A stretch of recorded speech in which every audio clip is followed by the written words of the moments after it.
प्रकाश कुमार, आप देख रहे हैं बीडी बिहार झारखंड। और अभी हम उपस्थित हैं गया जिला के टेकारी प्रखंड के नेपा पंचायत के दरियापुर गांव में। और यहाँ 27 तारीख से लगातार सतचंडी महायज्ञ हो रहा है। और हमारे साथ जो वक्ता हैं वो जो यहाँ प्रवचन कर रही है श्री प्यासी जी, इनसे बात करेंगे जो बहुत यूट्यूब पर आप देखते होंगे। बाकी इनसे हम पूरा परिचय लेते हैं और कि कहाँ कहाँ कितना अभी तक कथा किए हैं और यहाँ जो यज्ञ हो रहा है इससे क्या लाभ है वो भी सब बात करेंगे। सबसे पहले हमारे चैनल में स्वागत है। आप बताइएगा देवी जी कि यहाँ यज्ञ में 27 तारीख से आप प्रवचन कर रहे हैं लगातार, सतचंडी महायज्ञ हो रहा है। सतचंडी महायज्ञ से क्या फायदा है? ये यहाँ पर सतचंडी महायज्ञ हो रहा है विश्व की शांति के लिए, विश्व की समृद्धि के लिए और समस्त सनातनियों में एकता आए, सारे हिंदू एक हों, यही उद्देश्य है इस यज्ञ का। परिक्रमा करने से क्या लाभ होता है? कहते हैं यानी कानी च पापानि जन्मांतरे कृतानि जातानि सर्वाणि नश्यन्ति प्रदक्षिणायां पदे पदे। प्रदक्षिणा करने से जितने कदम आप चल रहे हैं, प्रदक्षिणा कर रहे हैं, तो आपके द्वारा किए गए समस्त पाप नष्ट होते हैं और मनोकामनाएं भी पूरी होती हैं। आप अभी तक कितना मतलब प्रवचन कथा कह चुके हैं? गिनती तो नहीं किया पर बहुत सारी हो चुकी है कथाएं। बहुत सारी? जी जी। कहाँ के रहने वाले हैं आप? ऐसे हम लोगों की शिक्षा दीक्षा अयोध्या में हुई है। वर्तमान में हम लोग अयोध्या ही रहते हैं। अयोध्या में रहने वाले भी हैं? जी हाँ, अभी निवास हम लोगों का वही है। जन्मभूमि हमारी मध्य प्रदेश है।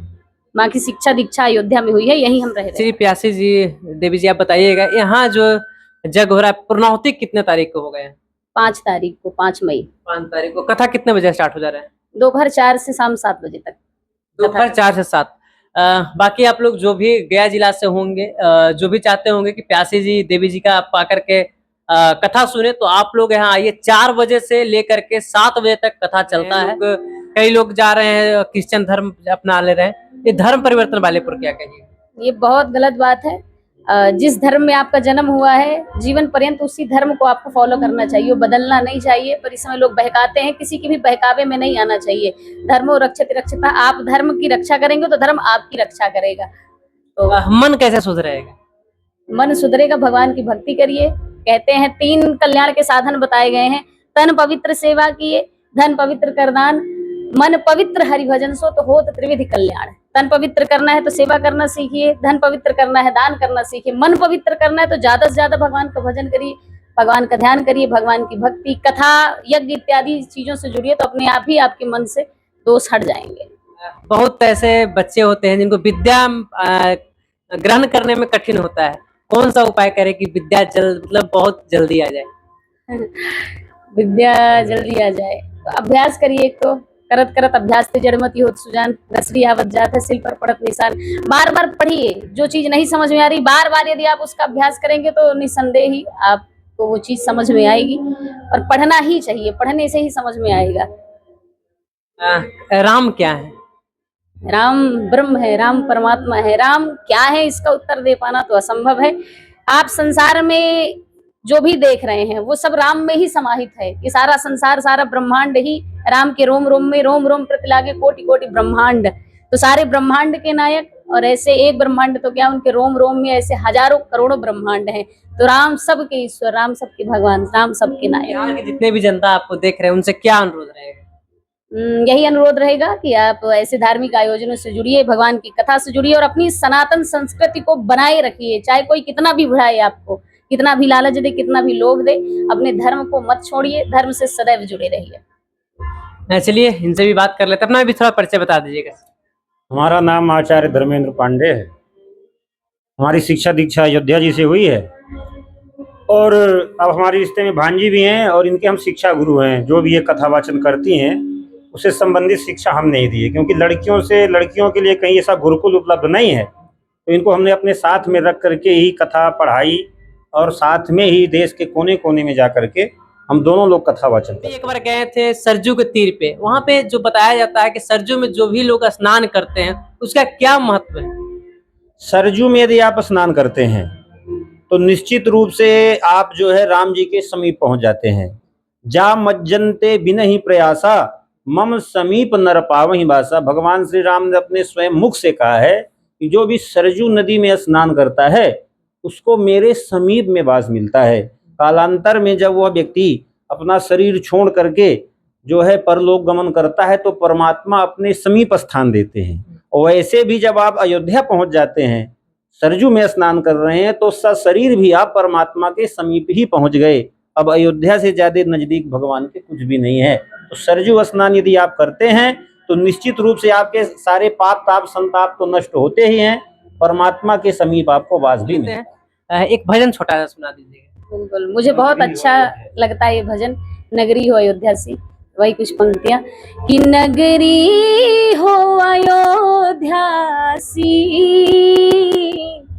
कि रघुकुल सा घराना हो, और चरण हो राघव के जहाँ मेरा ठिकाना हो, और चरण हो राघव के जहाँ मेरा ठिकाना हो, कि हो त्याग भरत जैसा,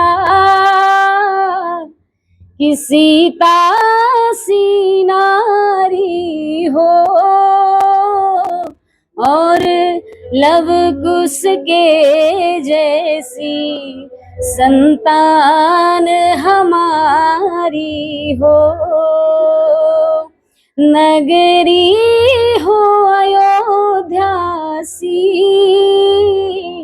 रघुकुल सा घराना हो, और चरण हो राघव के जहाँ मेरा ठिकाना हो। आप बिहार में आए हैं, बिहार के गया जिला। ज्ञान एवं मोक्ष की भूमि बोला जाता है, क्योंकि बुद्ध भगवान यहाँ ज्ञान प्राप्ति हुआ था और विष्णु पद में लोग मोक्ष प्राप्त करते हैं। कैसा लग रहा है यहाँ? बहुत अच्छा लगा। थोड़ा इस जगह में कहते हैं कि पहली बार ऐसा आयोजन हो रहा है, जबकि गया के बहुत समीप ये जगह है, पर बढ़िया है, शुरुआत हुआ, लोगों की बहुत रुचि है इसमें। सुबह से पूजन पाठ करते हैं, कथा में आते हैं, रात में रामलीला होती है उसमें भी आते हैं लोग। बढ़िया लगा, अच्छा लगा। विष्णु पद घूमे हैं कि नहीं? अभी तक तो नहीं गए, सोच रहे हैं इसी बीच में जाने का।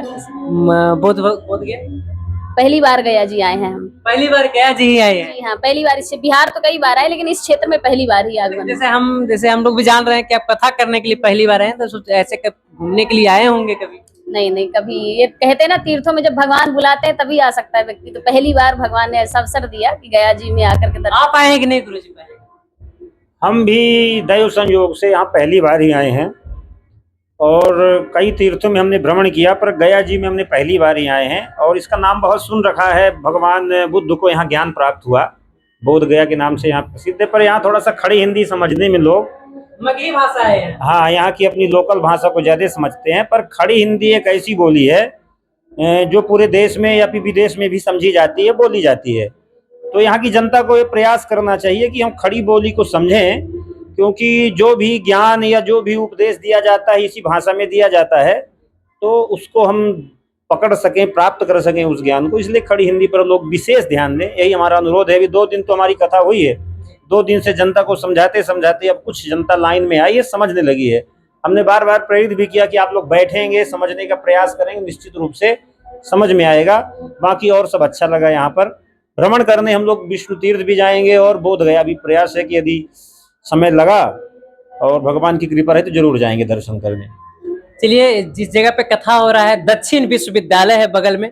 यहाँ पे अनेकों देश से विदेश से लोग यहाँ आए हुए हैं पढ़ने के लिए। उसके जस्ट समीप बगल में ही, मतलब 100 मीटर से 150 मीटर होगा वहां से यहाँ पे कथा हो रहा है। बाकी आप लोग भी जितने भी लोग होंगे आइए यहाँ करके कथा का आनंद लीजिए। बाकी क्या संदेश रहेगा लास्ट में? वही मैंने कहा ना कि विश्व में एकता हो, सब में आपस में एकता बना लिया जाए। सनातनियों को अब बहुत आवश्यकता है कि आपस में एकता बनाए, जाति में ना बटे। हिंदू एक है, वो ब्राह्मण क्षत्रिय वैश्य शूद्र में ना बट करके हिंदू बन जाइए आप, और अपनी सनातन संस्कृति की रक्षा करिए। बस यही संदेश।